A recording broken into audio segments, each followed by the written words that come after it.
time to kick off in this next part with my personal favorite grass starter, Venusaur. Personally, I think Venusaur is a very underrated grass starter.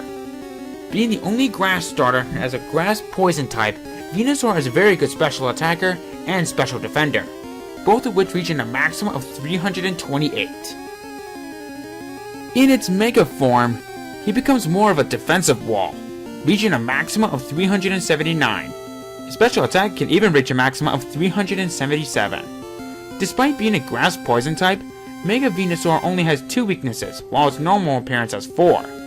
This is due to its ability Thick Fat, which cuts the power of fire and ice type moves in half.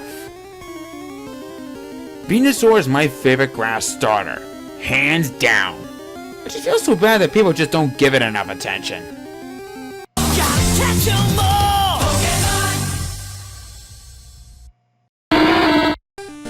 Up next is Quagsire, my personal favorite water ground type. Yeah, I could just end it right there, but there's a whole lot more into it. Seriously, who doesn't like Quagsire? Quagsire is a good example of drunk happy. It smiles all the time, and he just doesn't care. Its greatest stat is HP, reaching a maximum of 394. For a Pokemon like that, it can be useful if the correct standards are made. Quagsire is based off the giant salamander, the largest amphibian on the planet. Damn, I can see the resemblance quite well. Like I said before, Quagsire is my favorite water ground type. No other water ground type has ever served me well than this drunk happy salamander.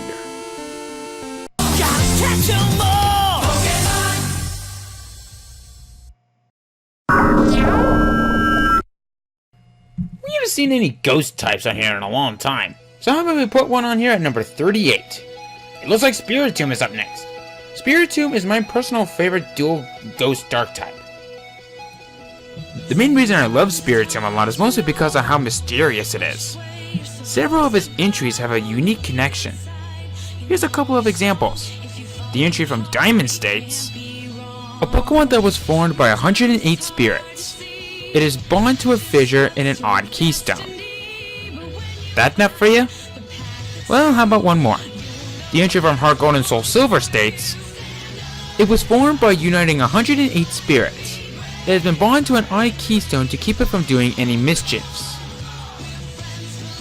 Now tell me, does this sound a little familiar? This is a tie-in into a unique Buddhist tradition on New Year's Eve in Japan.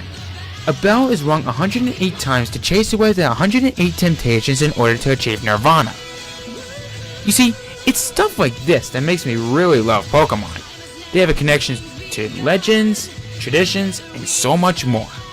Spiritomb remains as my personal favorite dual ghost dark type, and my 4th favorite ghost type to date.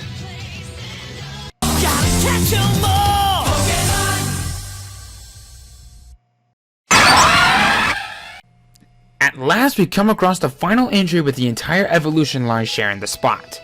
This time is the Piplup line. This line includes Piplup, Prinplup, and Empoleon. By the time of the final evolution, it becomes a water steel type, a very unique typing. In fact, it has 10 resistances, the highest out of all the starters. The main reason why I love these guys is that they're all based around penguins.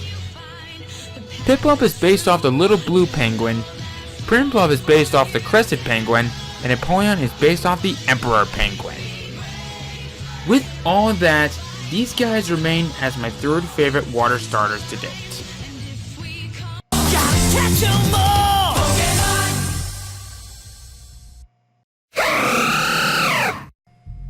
Here we come across the mascot of Pokemon X, Xerneas. When I first saw this Pokemon, I was all like, oh snap, could this be a grass steel type? But when I saw that it was a fairy type, I gave myself a really powerful facepalm. And trust me, it hurts. But anyway, back to Xerneas. Its greatest stat are both its attack and special attack, both reaching a maximum of 397. Like Yvonne, it comes with a signature move, Geomancy. Unlike Yvonne's Oblivion Wing, Geomancy takes a turn to charge up, and on the second turn it powers up its special attack, special defense, and speed by 2 stages, making it a deadly fairy type. While Xerneas is not my favorite fairy type, it does stand as my favorite pure fairy type to date.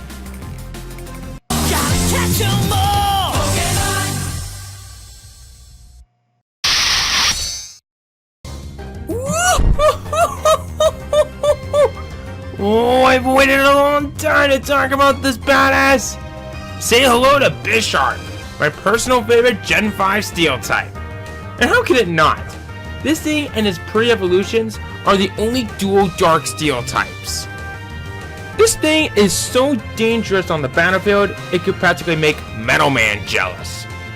Its greatest stat is obviously attack, reaching a maximum of 383. You can get at least a Poniard in any game from Gen 5 and onward. I highly recommend it. Bisharp's badassery and appearance makes it my personal favorite Gen 5 Steel type. You should get one.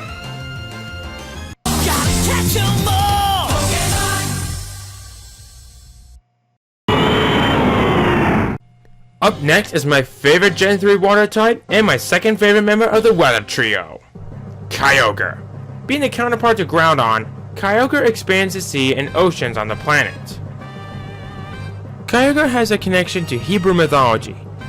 Kyogre is based off the legendary Leviathan, a gigantic sea monster with a mouthful of teeth with a bad attitude, and being the unconquerable primal master of the sea. Speaking of primal, its primal form kicks ass. In this form, its signature ability Primordial Sea kicks in. This ability creates a heavier rainstorm than what Rain Dance and Drizzle, Kyogre's regular ability, and it nullifies any fire type attack on the field. In other words, any fire type Pokemon that goes against this thing is absolutely screwed. Kyogre is an awesome water type with incredible powers. Long live this awesome water type.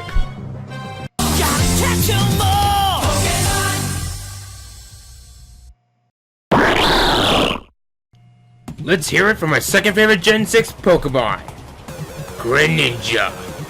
Seriously, how can I not like this thing? Being my favorite water and dark type both from Gen 6, Greninja is truly a force to be reckoned with. Its greatest stat is speed, reaching a maximum of 377, the highest out of all water starters. Quite fitting here for a ninja. Plus, this thing's shiny form really makes it more of a ninja than ever before. I could see Koga using one in the future. Greninja may be my favorite water and dark type from Gen 6, but it only stands as my second favorite Gen 6 Pokemon and my second favorite water starter. Keep on fighting, Greninja. You're the boss.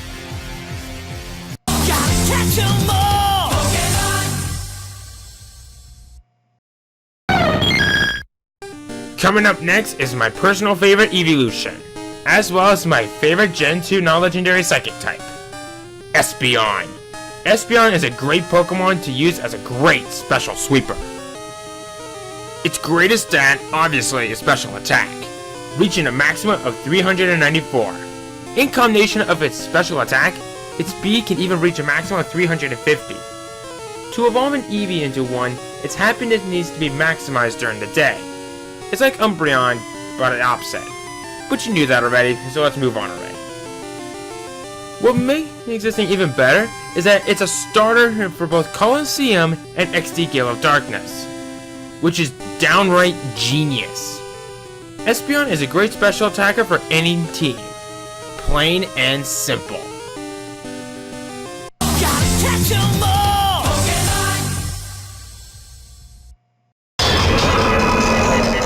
Let's end off part 7 with my favorite pure normal type, Regigigas. Being the trio master of the legendary golems, Regigigas is said to be one of the most powerful Pokemon of them all. How so? Think about this for a second. According to a couple of entries, This thing can tow the planet's continents with ropes. That's freaking strong. Its greatest stat is attack, reaching a maximum of 460, which is a tie to previously mentioned slacking. With such great strength, you think there would be no downside, right? Wrong-o. Well, unfortunately, you have its ability to deal with. Slow Start.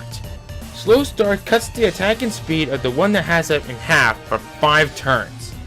It can be a problem at first, but if it uses wrong polish, you'll get back up to speed pretty quickly.